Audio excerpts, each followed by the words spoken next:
Hello there, my friends. My name is Craig, and welcome to my channel, The Atheist Experiment.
I'm out here at Fingal Conservation Area. I hope I'm saying that right. And just had a few thoughts, and since my office isn't set up yet, I'm trying to find some interesting places to do my shots. So we'll see how this goes, and we'll see like how many people try to walk through my frame here. So I'm just going to give you a quick update on my hernia surgery. It's been 4 weeks and everything's healing very well. I had a follow-up appointment yesterday, and the doctor has given me the okay to resume all my regular activities. He just urges me to ease back into it and not go full steam right away. I'll give it a slow build-up over a couple weeks and get back to working towards achieving my goal of deadlifting 500 pounds in the gym. I have a few other personal goals that I have set for myself, and this hernia seems to be the last lingering side effect from the cancer treatments that I've had to deal with. And now that it's almost behind me, I'm excited about living my life to the fullest. Mosquitoes are out here too. So, as you may already know, I used to be that guy who didn't put a lot of thought into what was coming at me from my surroundings. I was very happy-go-lucky kind of guy that just went with the flow, took things at face value most of the time, and trusted everyone unquestioningly until maybe they gave me a reason not to trust them. I would read or hear little sayings and think, oh, that's cute, or that's funny. And I never really tried to parse out any underlying meaning that might be there.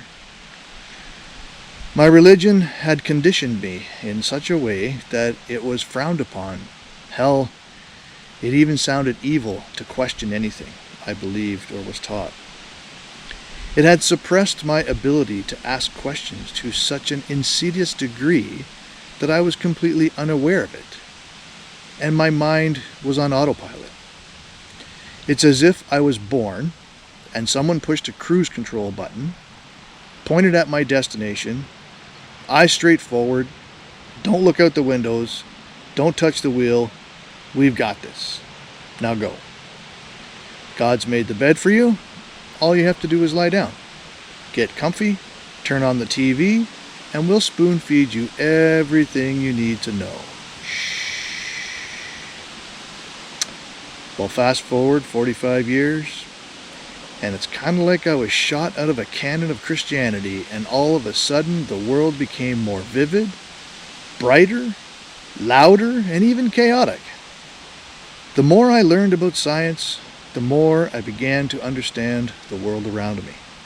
The syrup just seemed a little sweeter. The flowers smelled a bit more intoxicating.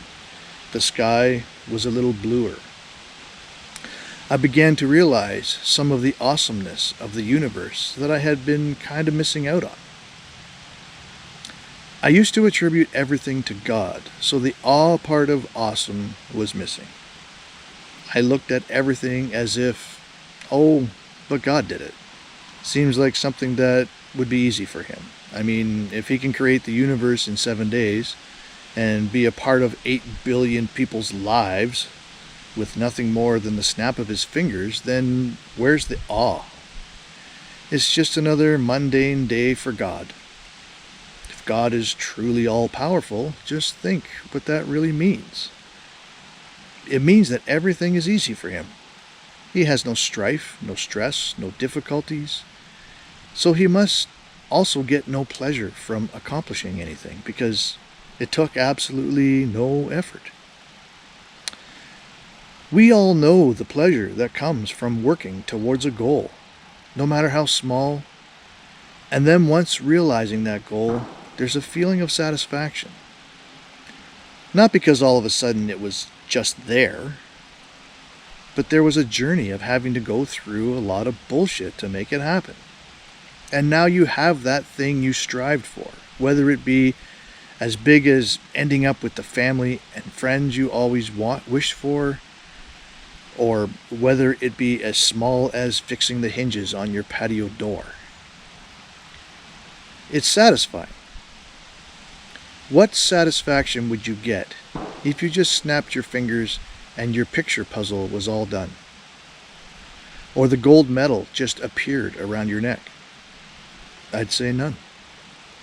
I pity God if it turns out to be he's real. No wonder he's so angry and jealous and destructive and malevolent. He's fucking bored silly.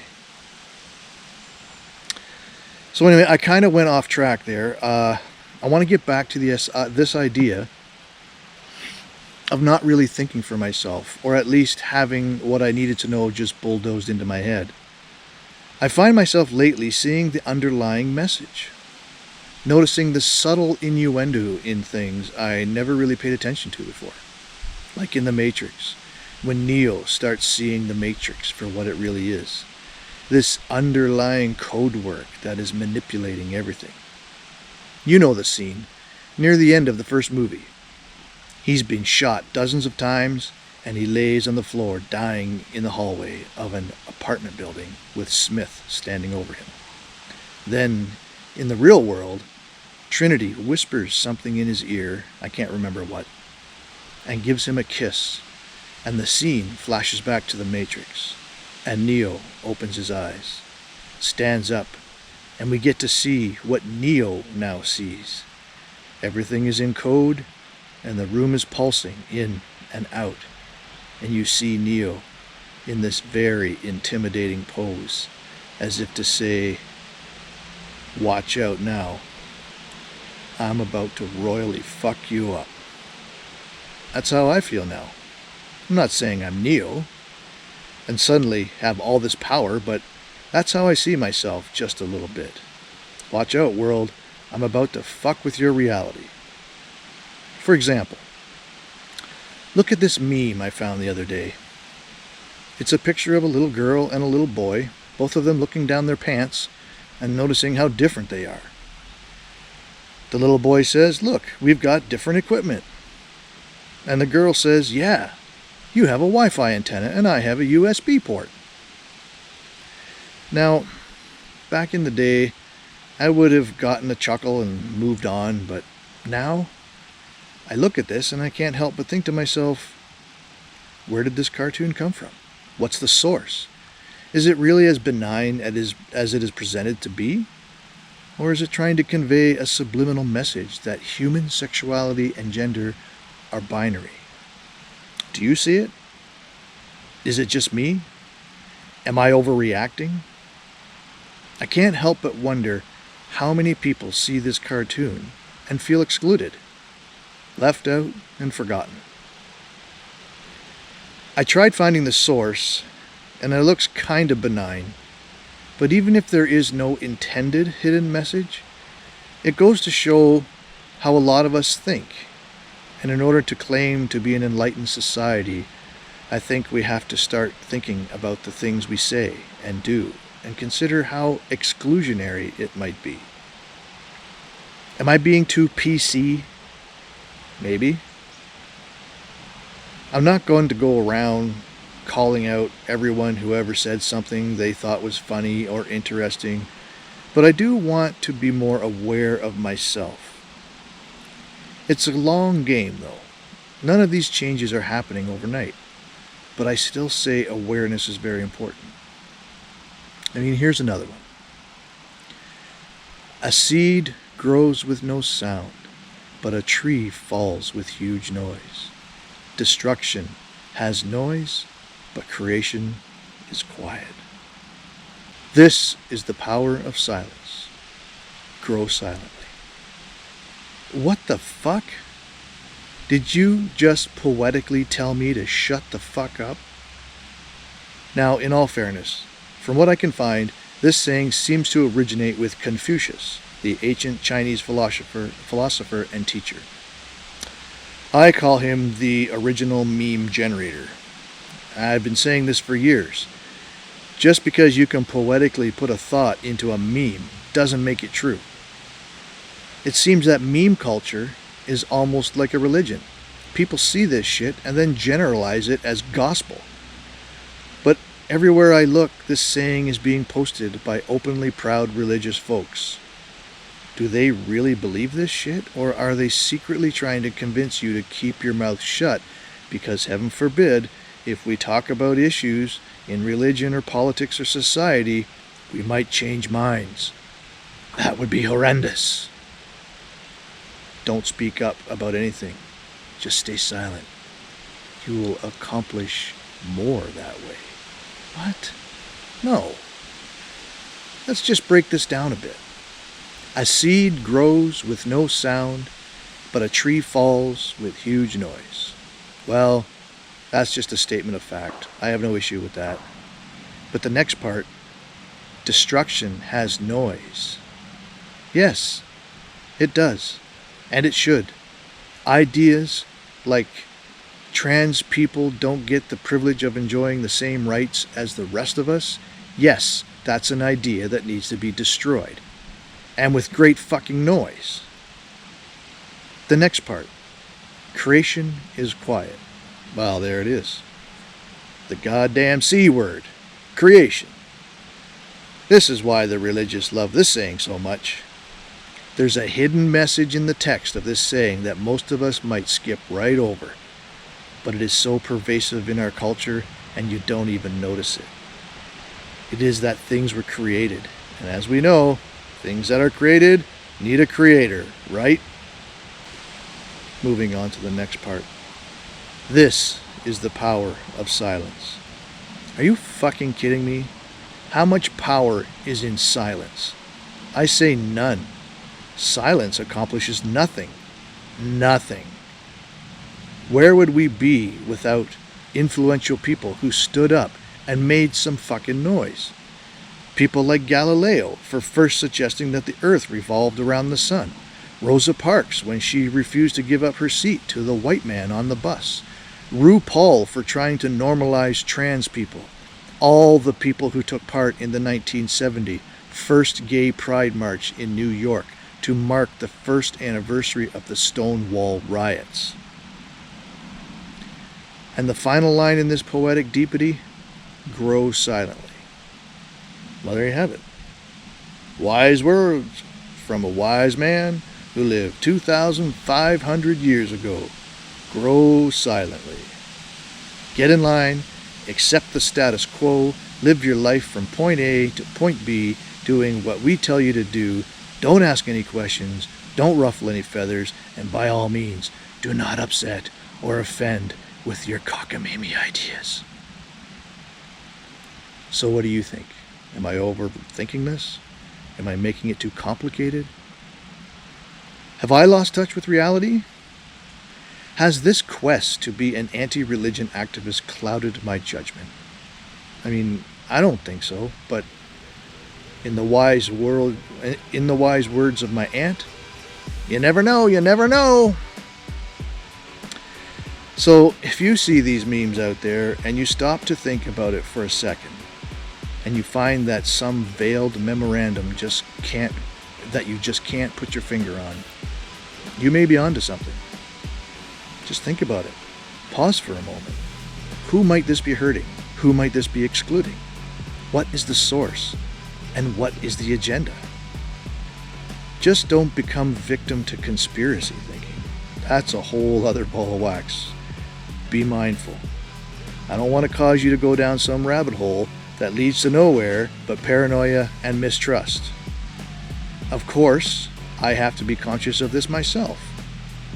But I do encourage you to listen for the signs of persecution towards race, sexual orientation, women, generations, and any group who may be on the list of oppressed, misunderstood, and deceived. Now go forth, my brothers and sisters, and do unto others as you would have them do unto you, and subscribe to my channel as your fathers before you would have done. Click on the bell so that notifications may be bestowed upon you, and do not take my name in vain as you hit the like button, for I will return as I did before. May the sun shine upon you, and may your loins burn with emancipation as you dive deep into the abyss of social justice. We say these words in the name of Leonard Nimoy. Live long and prosper.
Hey there, my friends. If you enjoy my videos and you would like to see more, subscribe. And don't forget to scroll down and hit the little bell so you can get notifications. I will be putting out a video every Sunday evening, and if you like it, hit the like button. And if you don't like it, hit the dislike button. Also, leave a comment and let me know what you think. Catch you next time, and have a great week.